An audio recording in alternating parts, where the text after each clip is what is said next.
Selamat pagi saudara-saudara yang dikasihi Tuhan. Jumpa lagi pada hari Jumat tanggal 9 Oktober 2020.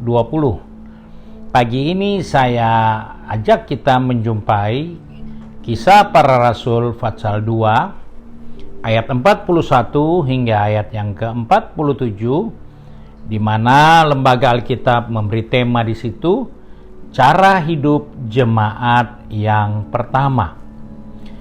Ayat itu berkata sebagai berikut: orang-orang yang menerima perkataannya itu memberi diri dibaptis, dan pada hari itu jumlah mereka bertambah kira-kira 3.000 jiwa.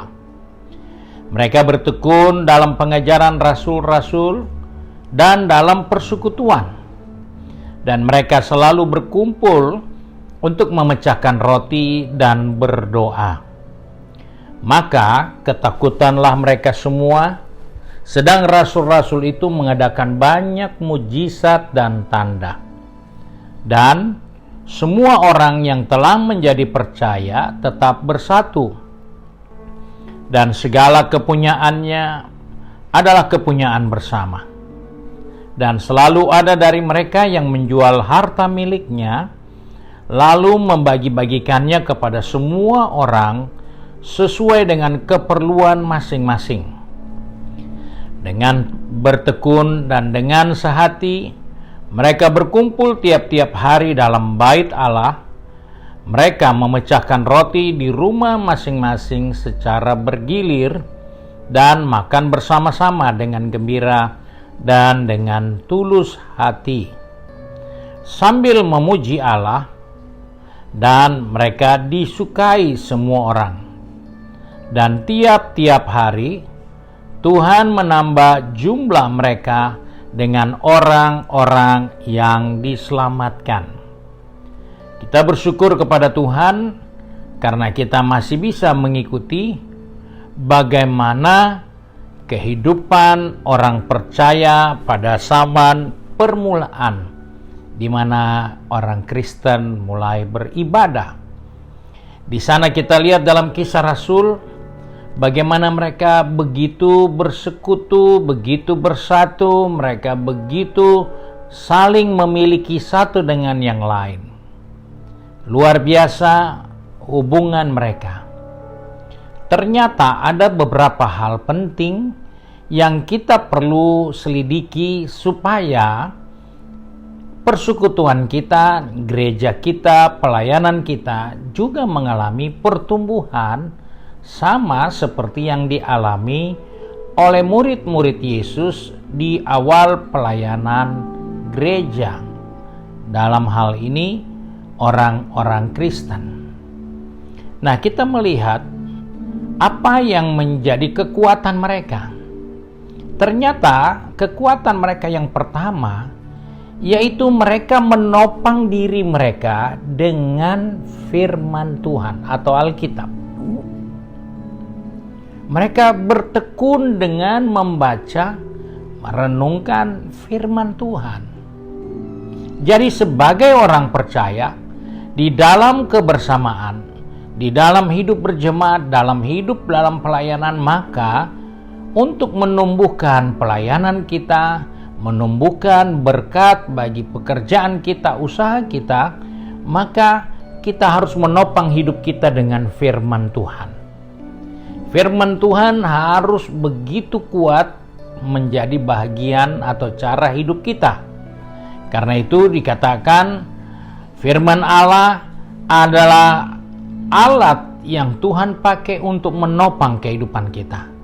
Karena Rasul Paulus katakan kepada Timotius bahwa firman Tuhan itu berguna untuk memperbaiki kehidupan ini, untuk mendidik orang di dalam iman, dan menyatakan kesalahan dan untuk memperbaiki kelakuan. Jadi kita menemukan gereja mula-mula menopang setiap jemaat, mereka menopang diri mereka sendiri dengan firman Tuhan. Jadi kita yang sudah hidup di zaman akhir ini, maka kita tidak boleh jauh dari pertama dibentuknya kumpulan orang-orang percaya di dalam sejarah kita melihat mereka menopang hidup rohani mereka dengan firman Allah. Ini hal yang pertama. Yang kedua yang mereka miliki, yang menopang pekerjaan Tuhan pada waktu itu, yaitu mereka menopang diri mereka dengan doa. Nah, banyak kali kita sibuk dengan doa, tapi kita tidak melengkapi diri kita dengan firman Tuhan. Kita biasa dengar di dalam kegiatan berdoa ada yang salah. Bukan salah berdoa, tapi salah mengekspresi diri dalam persekutuan doa. Sehingga mereka sibuk dengan nubuat, sibuk dengan penglihatan, sibuk dengan hal-hal yang lain yang sebenarnya Alkitab katakan itu untuk membangun gereja, bukan membangun persekutuan doa, bukan membangun kelompok-kelompok tertentu, tapi itu kebutuhan gereja. Jadi kita melihat bahwa kita pertama harus menopang diri kita dengan firman Allah, dan yang kedua menopang diri kita dengan doa. Hal ini tidak boleh terpisah dari cara hidup kita orang percaya. Dan yang ketiga, kita melihat mereka menopang kehidupan mereka, yaitu selalu ada di dalam rumah Tuhan. Setiap hari mereka masuk dalam rumah Tuhan, mereka beribadah, mereka mempermuliakan Tuhan, mereka membawa korban, mereka melayani satu dengan yang lain. Karena itulah yang menopang mereka, sehingga kita bisa melihat setiap hari terjadi pertobatan yang banyak. Jiwa-jiwa bertambah. Kenapa? Karena jemaat, seluruh pelayan-pelayan Tuhan melihat bahwa gereja itu perlu menopang diri mereka, sehingga mereka kuat di dalam persekutuan, di dalam bergereja, dan berdampak keluar sehingga banyak orang datang menerima Tuhan. Nah, kita melihat apa yang Kisah Rasul pasal 2 tadi katakan dalam ayat 41 sampai ayat yang 47. Ternyata kehidupan kita harus ditopang. Kita boleh kuat, kita boleh sudah lama dalam Tuhan, kita boleh sudah tua, mungkin merasa diri dewasa di dalam Tuhan, tapi tetap kita harus menopang diri kita dengan firman Tuhan, menopang diri kita dengan berdoa, dan menopang diri kita dengan ibadah dalam rumah Tuhan.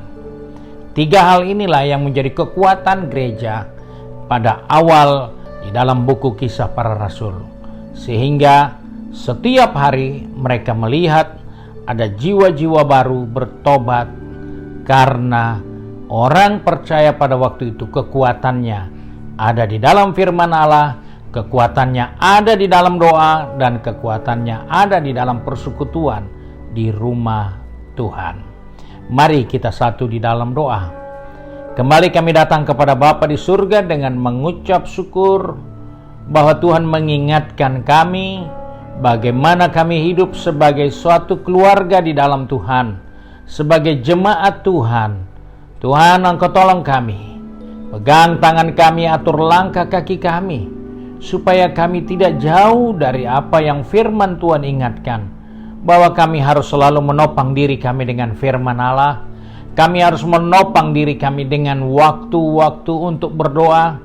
Bahkan kami juga harus menopang diri kami dengan waktu-waktu untuk datang beribadah di dalam rumah Tuhan.